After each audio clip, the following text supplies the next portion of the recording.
What is going on, guys? Predator458 here, and welcome back to my channel, and welcome back to World of Warships, where today we are going to be looking at a viewer replay in the Tier 5 German cruiser, the Konigsberg. This is brought to us by Nigel1010. So from now on, we're just going to call him Nigel.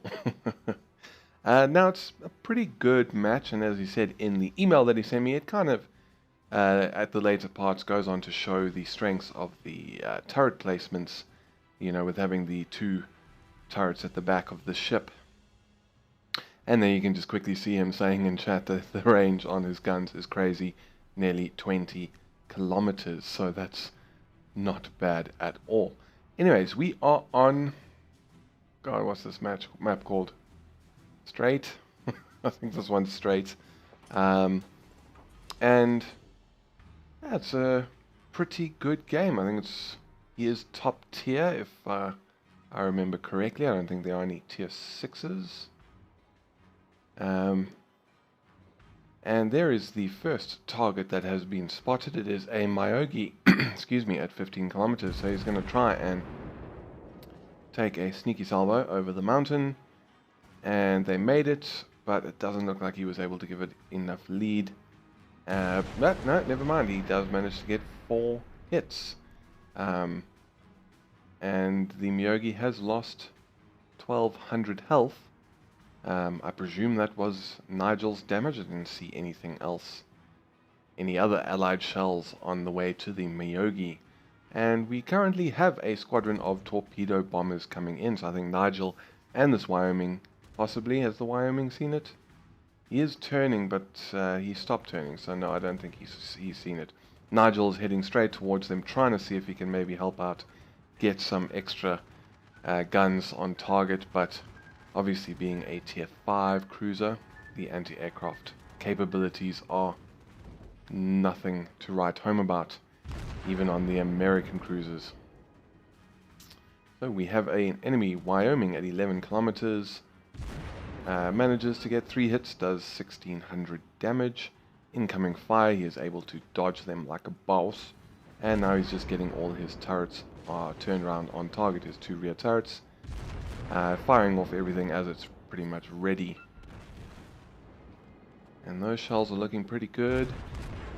6 hits for 1100, I think that was.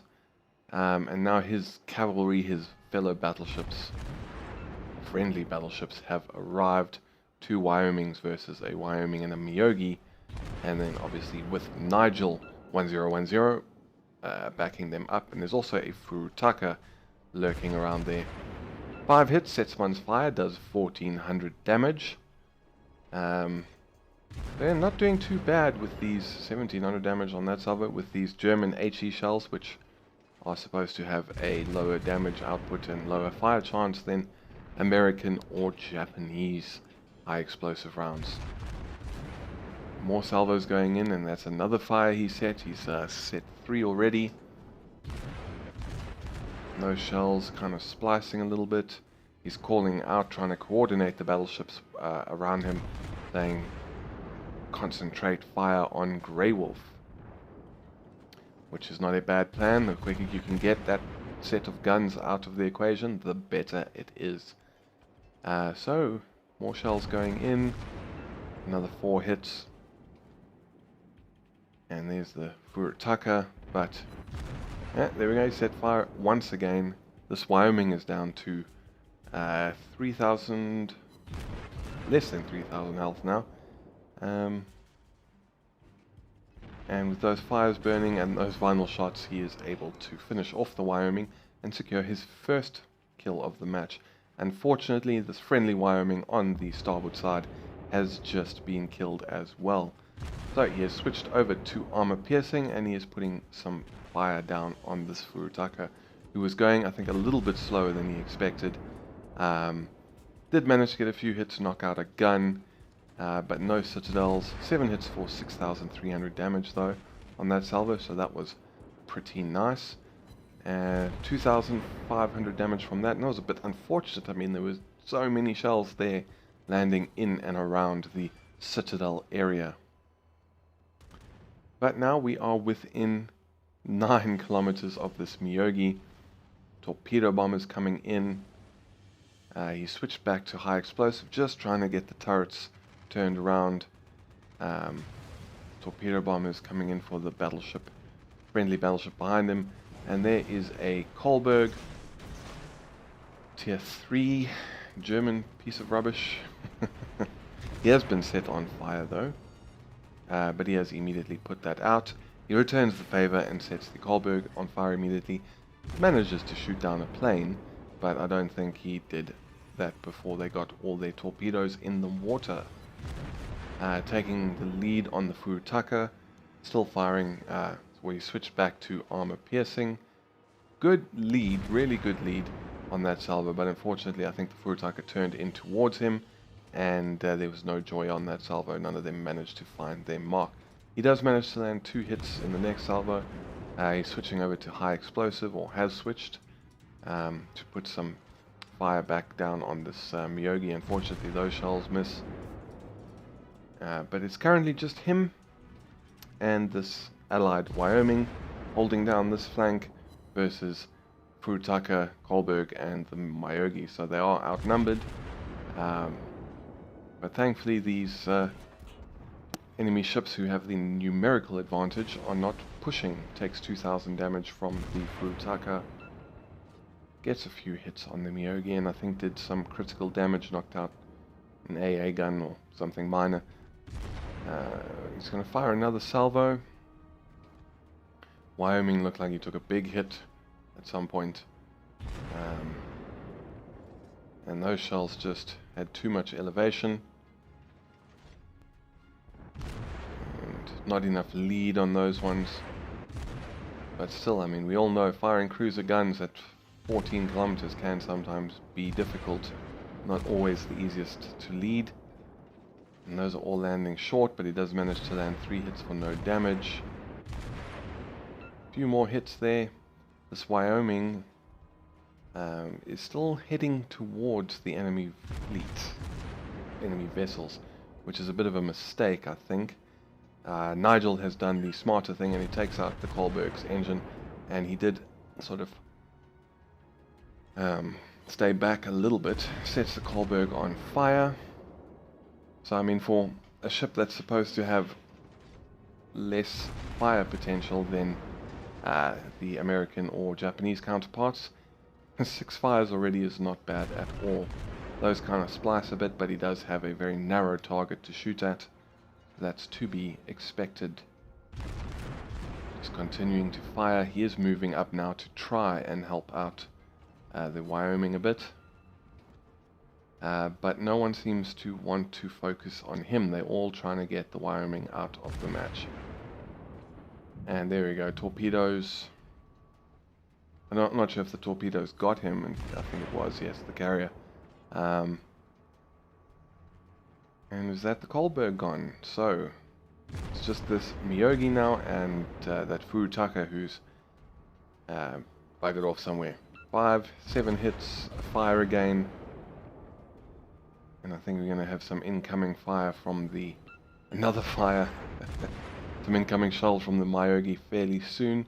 He's doing the right thing. He's trying to sort of, you know, build the distance between himself and the Japanese battleship, which will give him more time to evade the incoming fire. He's also keeping giving the Myogi a very narrow target to shoot at, so it's more likely that the shells will land on either side of him.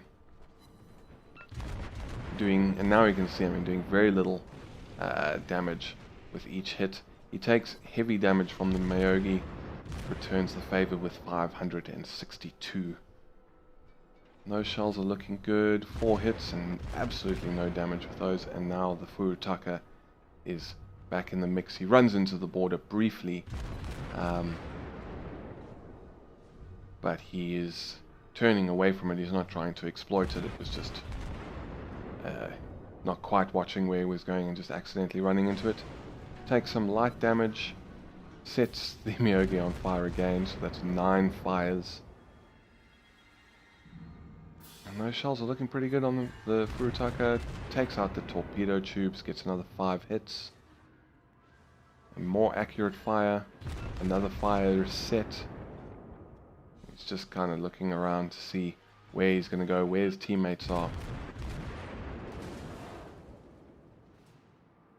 And Furutaka is maneuvering, got less health than Nigel has at the moment. Unfortunately, quite a lot of horizontal dispersion on that salvo, so only one shot manages to find its mark. Furutaka is now giving more of a broad target, which will make it easier to land more hits. 2 hits for 281 damage. More shells going in. 2 more hits. And he's really doing well against this Furutaka. I mean, it was on 7,000 health not so long ago. He's barely lost any while he's removed 7,000 from the Furutaka. Although I imagine a fair amount of that was from fire, but still. The fire just went out and he immediately proceeds to set another one. And yeah, this guy will not be around that much longer. 1,400 health, 1,200, another 2 hits for 281.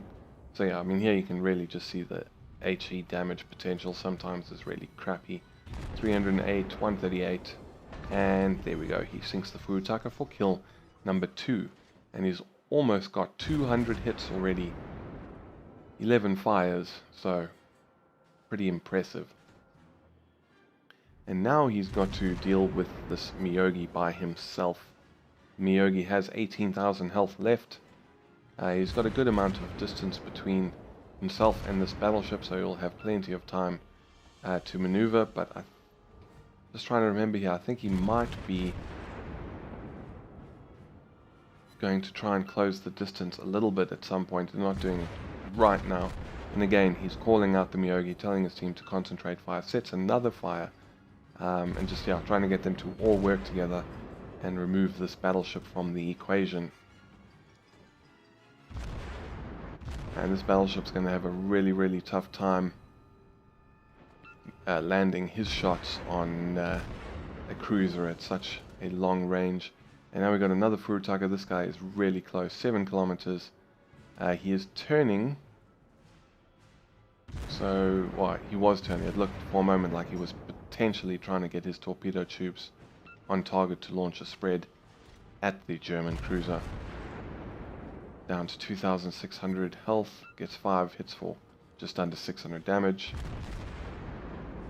How are these guys going to do? 1,100 damage done. Very low health now, this Furutaka. And there we go, 7 hits to finish him off and secure his 3rd kill of the match. And now, as it stands, enemy team, all they have left is this Miyogi and the carrier.